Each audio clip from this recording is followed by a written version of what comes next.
મિત્રો, નજીકના સંબંધો પણ ગેરસમજના કારણે તૂટી શકે છે. તેથી વહેલામાં વહેલી તકે વાત કરીને ગેરસમજ દૂર કરવી જોઈએ.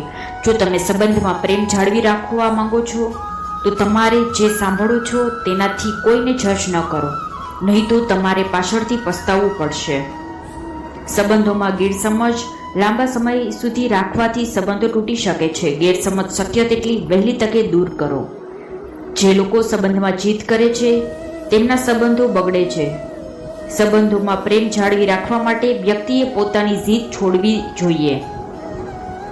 જો તમને સુખ અને શાંતિ જોઈતી હોય તો તમારે નિર્ણયો બીજાને જોઈને નહીં પરંતુ પરિસ્થિતિ જોઈને લો, કારણ કે દરેકના સંજોગો અલગ અલગ હોય છે.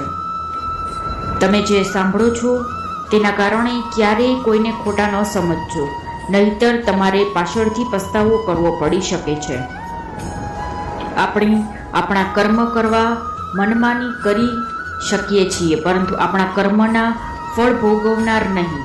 આપણે જે પણ કર્મ કરીએ છીએ તે જ પરિણામ આપને મળે છે. રાધે રાધે.